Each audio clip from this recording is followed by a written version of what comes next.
Everybody, This one is also low. 5, 4, 3, 2. Sandy says I can start, so here we go again. Hi, everybody. I'm Crystal White. I use she, her pronouns. I'm the president-elect of St. Louis Ethical Society, and I am standing in here for Clark, who could not be here in person, but is absolutely watching on the live stream with his entire family from Rhode Island. Hey, Clark. Thank you all for attending today's platform address and today's special membership meeting so that we can conduct very important society business together. The purpose of today's meeting is twofold. Number one, we are going to field and answer questions from the membership in a town hall format. Number two, we're going to hold a member vote. So that we are all clear, a quorum for today's meeting is 33 members, which we have achieved, thank you. And each member in good standing has the chance to vote yes, no, or abstain on whether to hire Reverend Dr. J. Exodus Hooper as our next Ethical Society leader. Much of society business requires a simple majority vote, but a leader vote requires at least 2/3 of all votes cast to be yes votes. I want to say that again because I had some folks ask clarifications earlier. 2/3 of the votes cast need to be yes votes. The QR code on the screen links to the ballot that we are using for today's meeting. You do not need to wait until later in the meeting to vote. You are welcome to do that at any time when you have made your decision. Please knowing that we are voting electronically because it is a faster and more reliable way to count the ballots, and that we are going to do last call for votes at 12:45 p.m. or when the conversation in here dies down, whichever one comes first. I promise that we are going to be out of here by 1 o'clock so that our parents can pick up their children from childcare. Thank you for honoring that expectation. The paper ballot options were provided in advance and were to be submitted by 12 o'clock. Today we are doing electronic ballots in the room. There have been numerous opportunities for folks to learn about the leader search process and about our leader candidate. And now you've heard their platform address. Soon we will transition into a brief town hall to field questions to help you individually decide how you wish to vote. I want to be clear, this is not a time to cover old ground. It's time for final clarifying questions that lead directly for you as a member to be able to make a decision on your individual vote. We have Board of Trustees members here and Leader Search Task Force members to be able to answer questions. And Kara and Kyle, we're going to walk around in the audience to provide microphones. If you have a question, we're going to ask that you please share your name, your pronouns, to word your question succinctly and speak directly into the microphone. You're going to do it here, not here. Okay? Our preference is to field questions from a wide array of folks in the crowd, of different genders, ages, and backgrounds. So please make space for multiple voices to be heard. You'll get your chance to express your opinion with your vote. So please reserve this time for decision-making questions only. Also, I'll kindly remind everyone that Reverend Dr. J. Exodus Hooper uses they, them pronouns and prefers to be referred to as Dr. J or Professor J. Please respect and honor them appropriately when asking your question or referring to them. Thank you. We're ready for our first question. Is there someone in the crowd that has a clarifying question you would like to ask?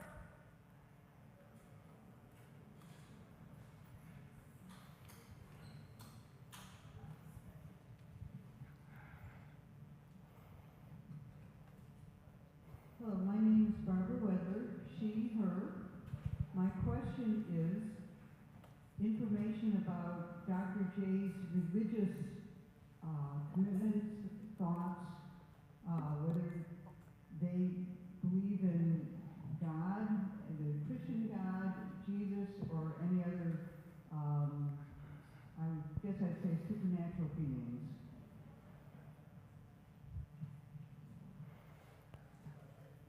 To be clear, are you asking, do we know Dr. J's religious and spiritual stance on God? Was that the question, Barb? Yes, if he has made known his faith commitments. Kathy, has Dr. J shared their stance on this? I do not have an answer to that. I don't have an answer to that. What I do know about Dr. J's past is that they were raised in a Pentecostal church, and they are no longer Pentecostal, and went through a seminary experience and have training in ethical humanism and also Unitarian Universalist. For that individual question of their individual belief, we don't have an answer. Oh, yes, please. Thank you, Marianne. Hi, it's Marianne Perkins from the bathroom. I just want to say, Dr. J is a certified ethical culture leader. And so I want to just emphasize that because this is our movement and our religious orientation. Dr. J is one of us. And so whatever we may have within our congregation as far as a range of personal beliefs about matters that are more esoteric or less strictly materialist, that is not what divides us in our community, at least as far as I understand it. That's my Thank you, Marianne. And Marianne, your seat is right here, friend. Welcome. Come on up. No, I love being the center of attention under these bright lights. This is great. I just wanted to address that at the... Oh, Sherry, do you mind saying your name for the minutes? Sherry Green. Thank you. At the Thursday meet and greet, I believe he had a question about that, and he didn't say particularly whether he believed in God, but he said that his art was his spirituality. Thank you for clarifying the stance on their spirituality as you know it, Sherry. I believe we have a question with right here. Bill Brizard, he, him. I'd like to know, for this position that the leader is going to occupy, what managerial responsibilities are involved with that, and what personnel management experience does Dr. J have? I'm hoping that we can do that as a two-part question, and I'll take the first, and then you all can talk the second. So the contract that is in negotiation has the expectation of the executive leader, who, if we vote yes, would be Dr. J, would have 3 direct reports. That would be our 2 executive directors and our creative director. And then the structure would continue from there in terms of the overall management of the society. And would you all like to speak to previous experience? I spoke with Dr. J quite a bit about what our needs were. I think you might actually have to put it closer. It's on. You've got to have it big. I don't think I can leave like that. Okay. Yeah. I've heard them speak at length about the people that they've managed in the course of their different consultancies. It's got to be like right here. Really? Can you hear me now? Okay. I'm sorry about that. Thank you for bearing with me. I've heard Dr. J speak at length about managerial roles and many direct reports in the course of their work in different congregations. We are going to be their first head of organization position, but everyone has to have their first time sometime. But this is not Dr. J's first time having people report to them, not the first time having accountability for staff. Thank you for that clarification.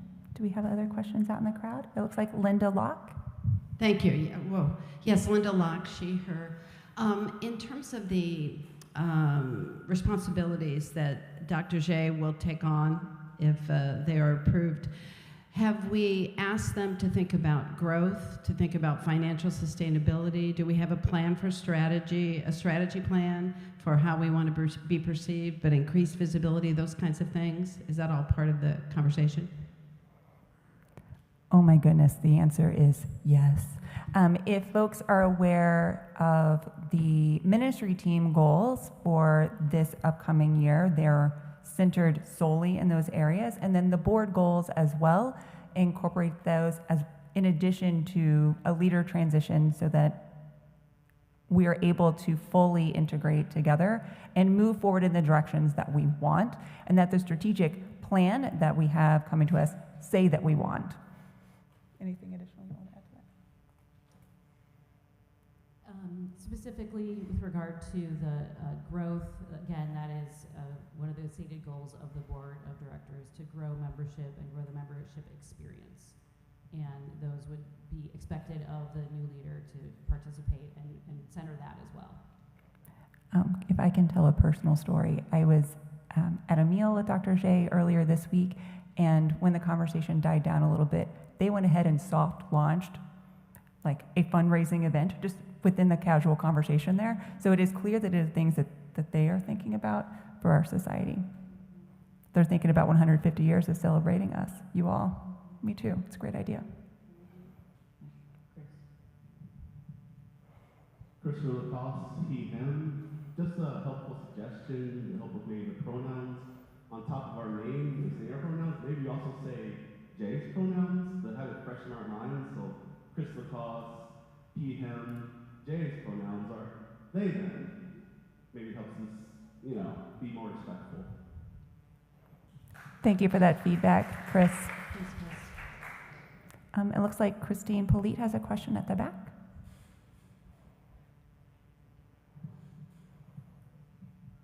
Hi, Christine Polite, she, her. I have a question about the voting threshold. Mm-hmm. So I know you said 2/3 of votes need to be in favor for Jay to be elected. Does that mean an abstain vote effectively counts as a no vote? Like, is it 2/3 of yes or no votes need to be in favor, or is it 2/3 of all votes, including abstain votes? That is a great question, Christine. Let me make certain I'm clarifying it for everyone. In this room, we needed to have a minimum participation present to be able to have business cast. The bylaws very clearly state that for a leader to be affirmed, it needs to be 2/3 of the votes cast need to be affirmative.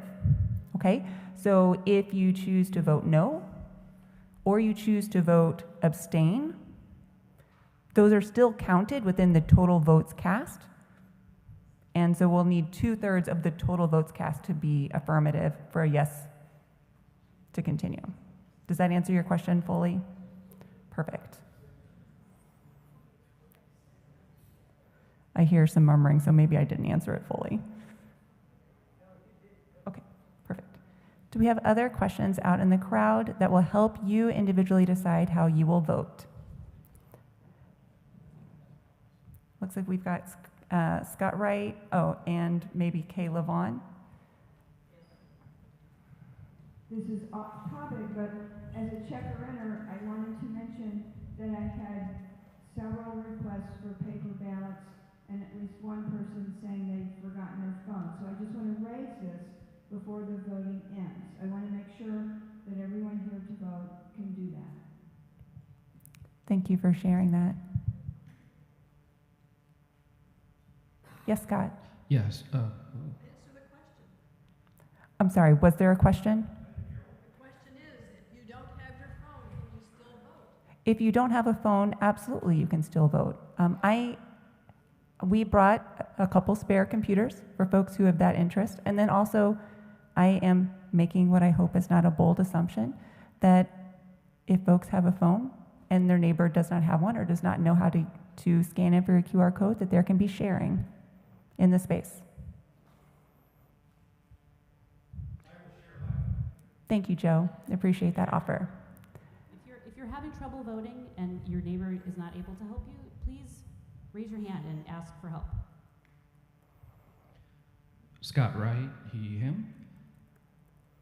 we've had several unsuccessful leader searches up to this point.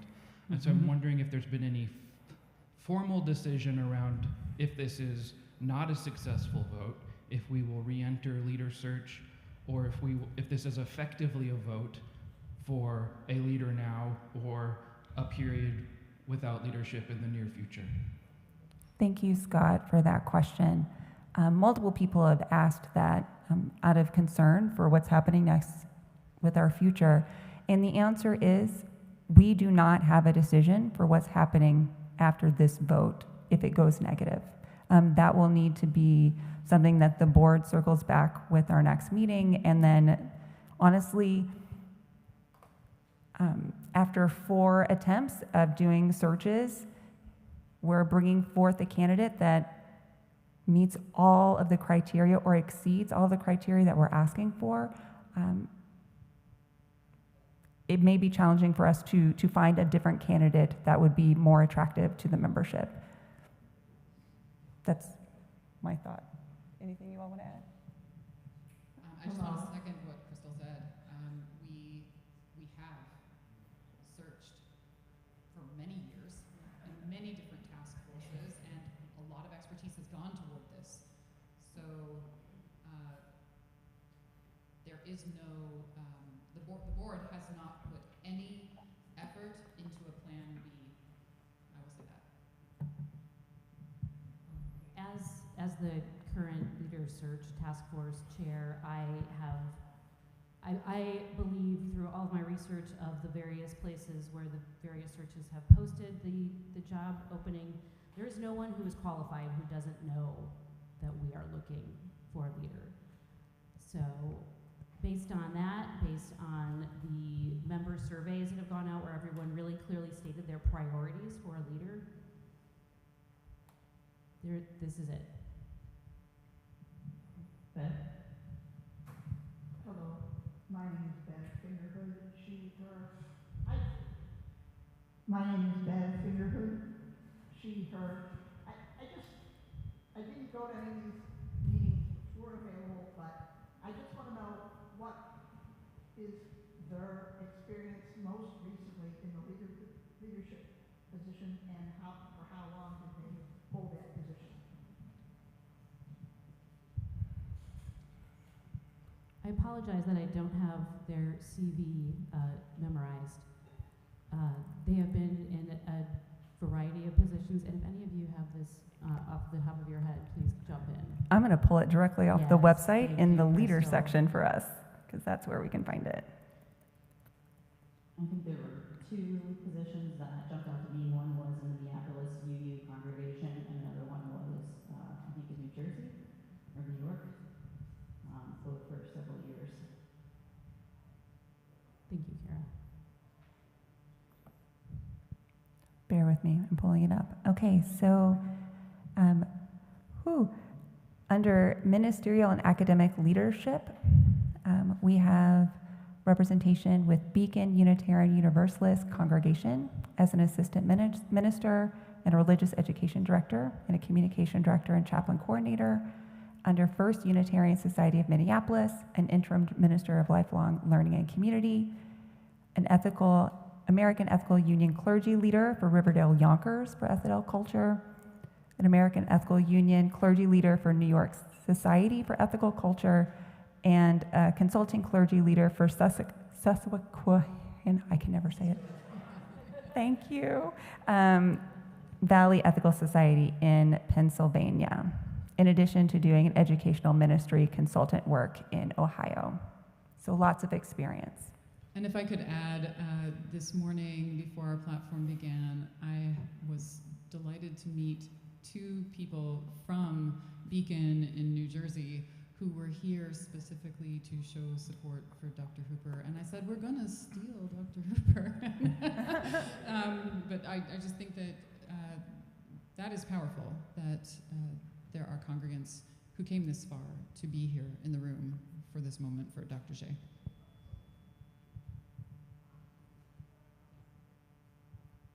Do we have other questions to help you decide how you would like to vote?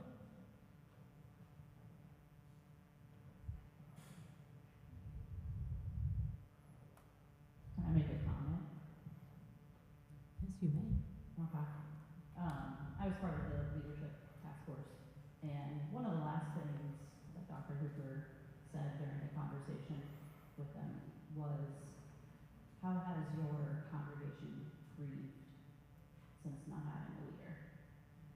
So basically, asking about whether or not there was a void there, whether or not we didn't have somebody to take care of us in a pastoral way, and kind of showing humanity in a way that I think some of us need, right? Like, that's why we come here, is to be in community with each other.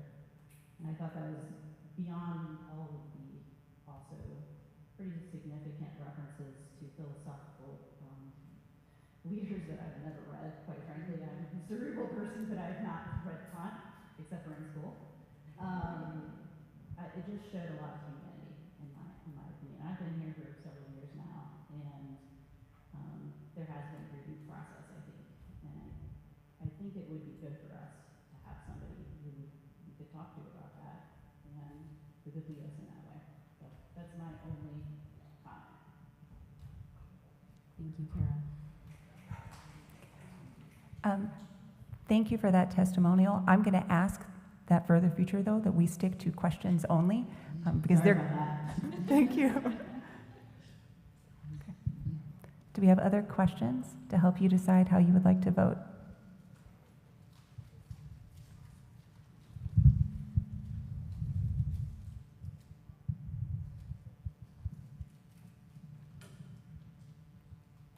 Okay. You all, if you have not done so already, I'm going to invite you to pull out your phone or your preferred device, because it was emailed to you as well in this week's connection, and scan the QR code. It will bring up our ballot. In the ballot, it's going to ask you a few questions. It's going to ask for your name, because we need to confirm that you are a member who's eligible. It's going to ask for you to attest that you actually are an active member. And then we'll ask you to answer the question very simply: do you approve the hiring of Reverend Dr. J. Exodus Hooper as the leader of the Ethical Society of St. Louis? If you need assistance or you are unable to cast the ballot with your device, we've got some other devices in the room to be able to share and assist. I want to thank you for this vibrant conversation so far, and we're going to take 5 minutes for folks to cast their vote. Thank you. Please do speak up, raise your hand, shout, whistle, whatever you need to do to get attention if you need some help to get your vote cast.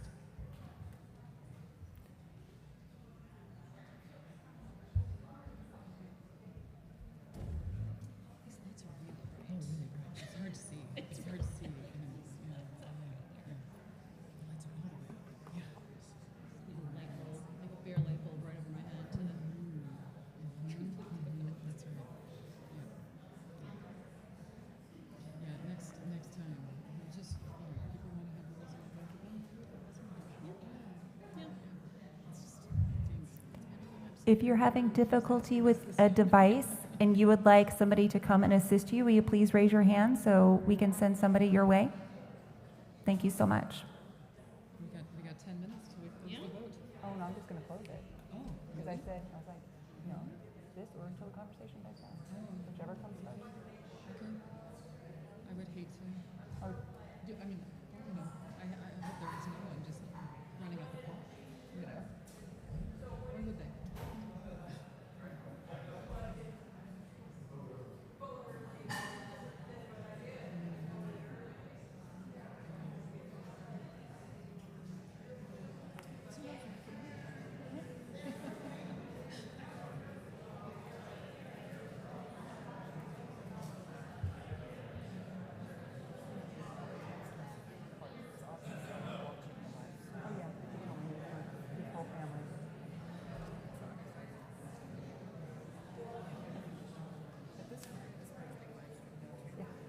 because there are folks at home who.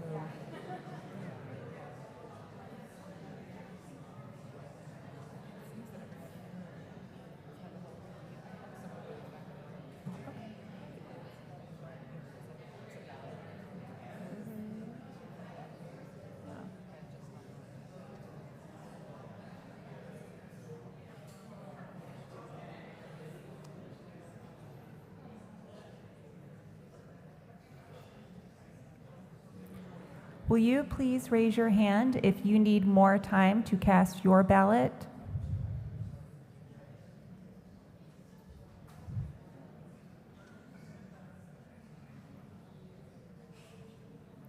You're welcome. Okay. I am seeing that no one needs additional time to cast their ballot. All right, we are going to turn ballot counting over into the capable hands of Matthew, Jamie, and Samantha at this time. So you're welcome to be excused to go count the ballots. Thank you so much. And while they do their good work, and we don't awkwardly sit here, I've got some reflection questions for us to consider as a group. So I'm going to invite you to think individually for about 30 seconds, and then to turn to a person nearby to you and to share your responses with them and to hear what they have to share back with you. Question number 1. What excites you most about this moment for our community?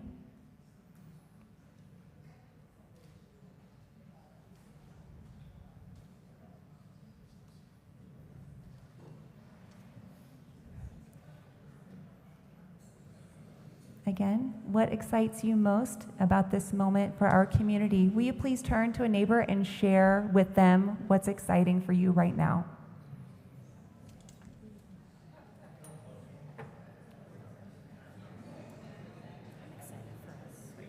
Oh my gosh, yes. You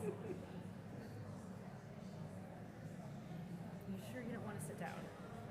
You don't have like just all the blood throbbing your forefoot. Okay. Okay. You can sit down. It's really, if you prefer. I will do it soon. Okay.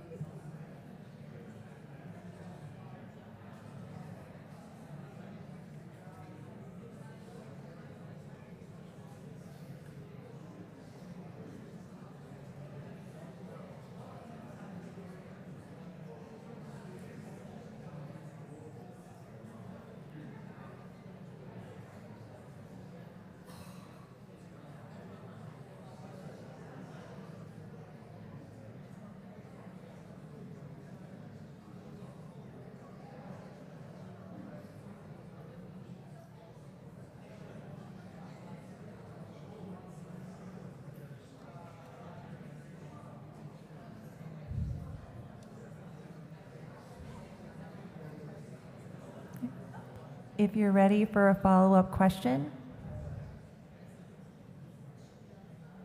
what does this community mean to you? What does this community mean to you?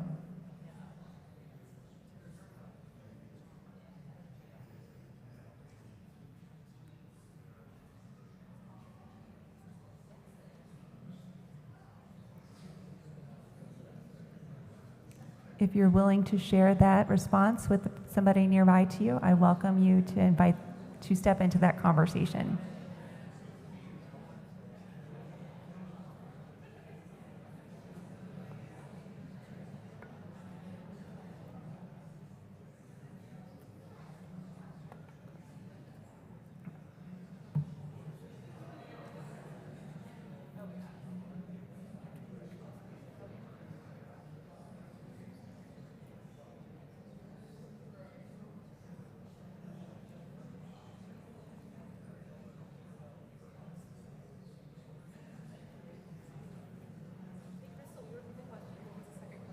Oh, I'm so sorry. The second question was, what does this community mean to you? If you're liking questions like these, I encourage you to come back to our forum about where we do small talk to real talk conversations one-on-one.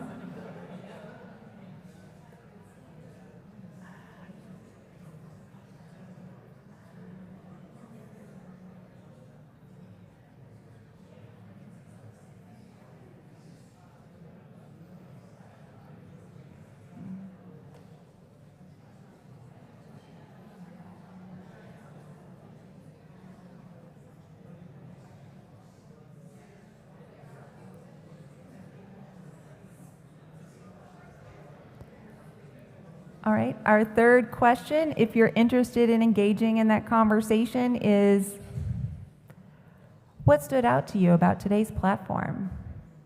The music, the stories of ourselves, the address, the MC.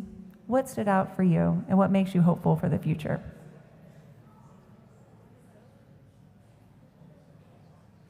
Yeah, they do a great job. So good.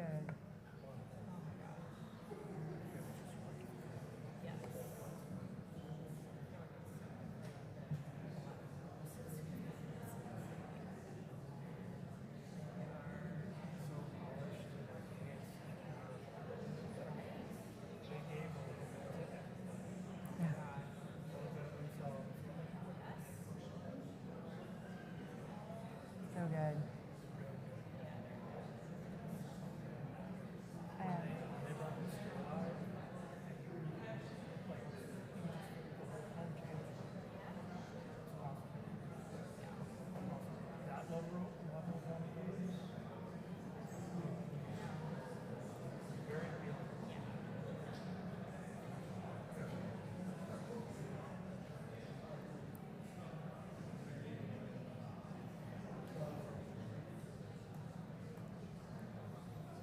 And something very basic. How are you celebrating the end of Pride or our 250th celebration of the United States? What are your plans for the remainder of June heading into next weekend? Go ahead and tell your neighbor. I'm sure they want to know.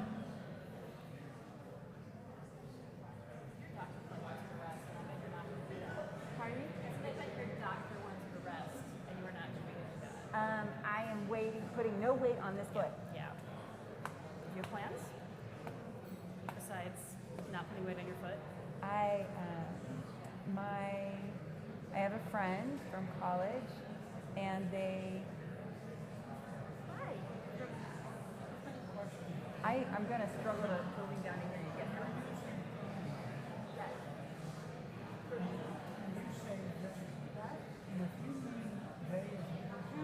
Like singular.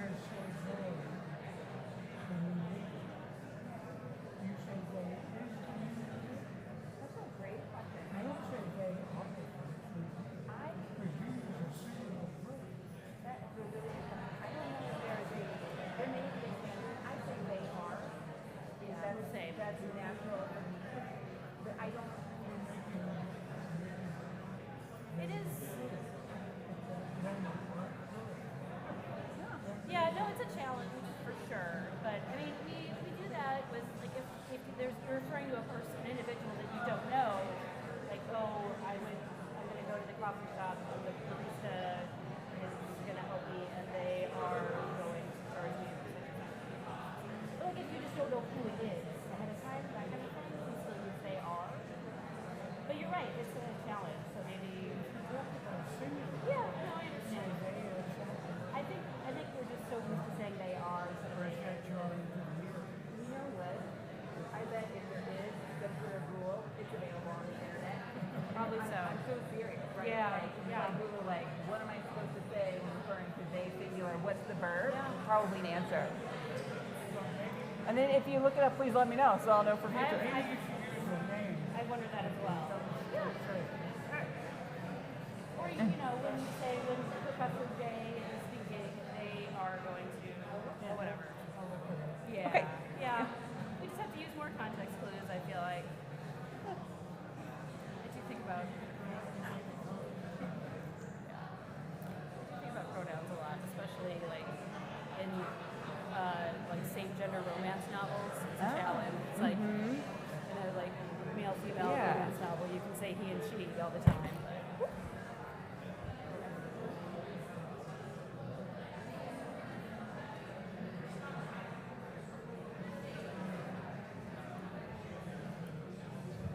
Everyone? Yay! Our vote counters are back with the results.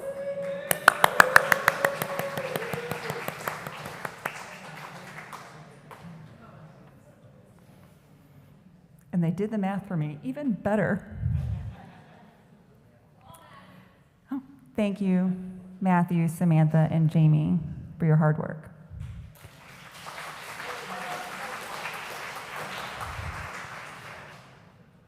The vote results are 128 yes, 12 no, 5 abstain, 88% in favor. We have a new leader.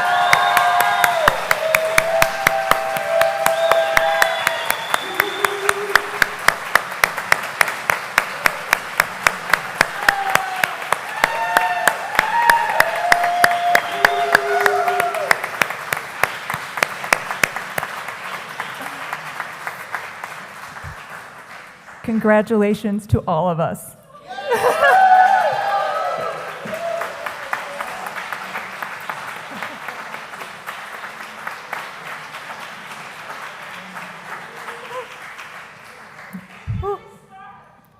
Oh, that is a great question. What was the question? The question was, when will Dr. J start? That is still being negotiated. The last I saw was a statement that they could start virtually in August and be present in September, but again, being negotiated. But we're hopeful for the start of our new programming year that they will be in residence with us. Yay is right.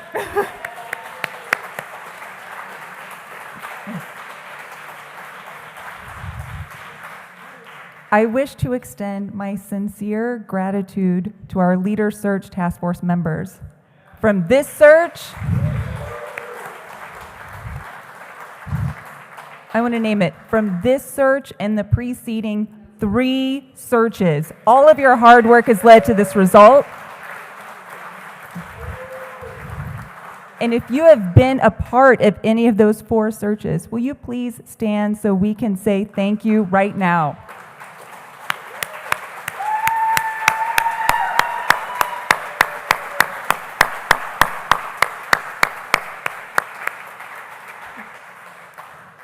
I also want to offer gratitude to our meeting volunteers, Dan, Kayla, Stephanie, Eric, Matthew, Samantha, Jamie, Kara, and Kyle. We all pulled together to make this meeting happen, along with the trustees who are here and all of you. Thank you for participating in this really important meeting, for sharing your thoughts, and being excited about this next chapter of the Ethical Society. The special membership meeting is now adjourned.